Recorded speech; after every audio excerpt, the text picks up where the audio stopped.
Go ahead. Hello. Hello. Hello. Okay, there you go. Okay, good evening everyone. How are you? Good. Alright, my name is Caitlin and I'm going to give you a speech tonight. Who here has ever been driving and you're driving along on the road and you get stuck behind a car and the car happens to be going half the speed limit and you just keep driving and you're being very patient and you're thinking, what is going on? Why is that person driving so very slow? So you go ahead, you're driving along, 10 minutes later, they make a right-hand turn and you realize they're an elderly person who can hardly see over the steering wheel and you're like this. Well, has anyone else ever come across that? Good, so have I. As I am a commuting student, this happens to me on a day-to-day basis, unfortunately. I believe that drivers over the age of 65 should be retested for their driver's license to help promote the safety of them and other drivers around them. Drivers over the age of 65 are often the cause of accidents because they have poor vision and health, slower reflex and reaction times, and most likely have received their license years prior and are not updated on the current traffic violations and laws. Tonight I'm going to discuss with you why those 3 reasons promote why people should get retested for their license. I believe that the retesting process should be quick and simple. I believe that the elderly people who are 65 and older should be retested just once a year for their license, for their safety and for other drivers as well. I believe that this test can be quick. It could just be an eye test as well as a driving test, just like when you get it when you're 16. And it can help eliminate some of the accidents and fatalities from elderly drivers. Okay, the first thing I'm going to discuss is poor vision and health. While most elderly drivers are good drivers, the physical changes associated with aging can ultimately affect their ability to drive safe by having significantly different vision from when they originally got their license. As we all know, unfortunately, we all do age.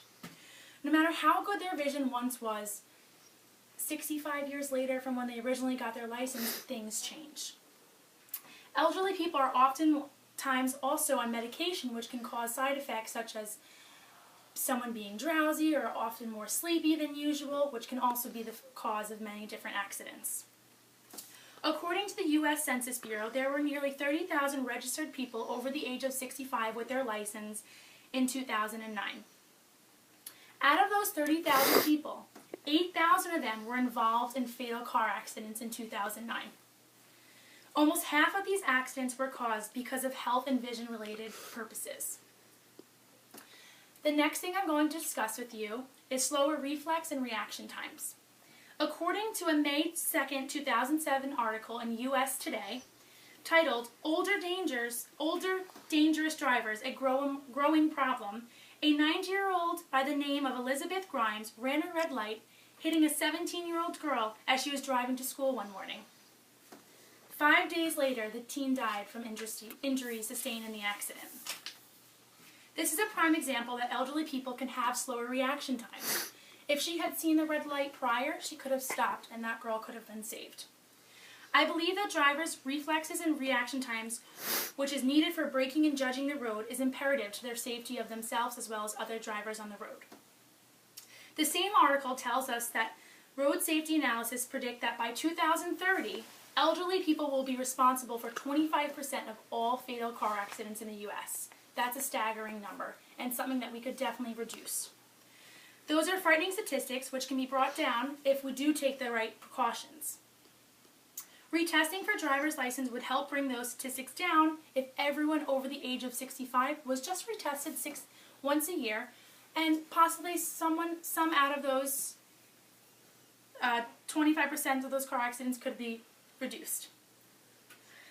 Okay, the third thing I'm going to discuss is updated traffic laws. While elderly people may not be able to control or help their aging ways, they can help themselves by going and being updated on the current traffic laws, which you would be read when you get retested for your license.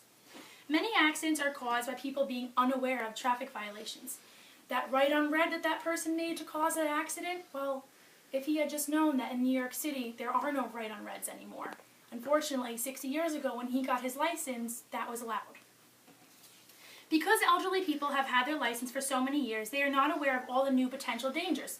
For example, texting and driving. 65 years ago, no one had to worry about texting and driving. That was not a distraction. But today, unfortunately, that's a big problem.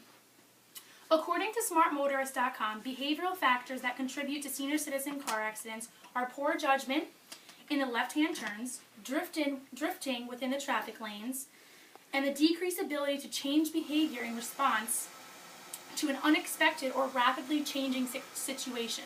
For example, someone slams on their brake. They're unable to hit the brake pedal as quickly as someone who is younger or had recently been retested for their license. These are all factors that can be changed by retesting and refreshing the driver's memory of the basic traffic laws.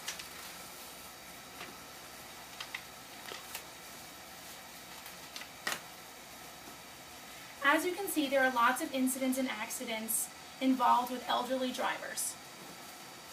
It is in the best interest for all drivers to have seniors retake their driver's test so we can stop accidents involving poor eyesight and health, delayed reflex and reaction times, as well as accidents relating to new and current traffic laws. For the safety of your loved ones and your grandparents, I encourage you all to research this and promote this to your congressman. I am confident that this is a step in the right direction to helping save lives of many drivers and pedestrians out there. I hope you all enjoyed the speech, and I hope you learned and I was able to inform you and persuade you into possibly starting a new retesting for senior citizens over the age of 65. Does anyone have any questions? Okay, that's it.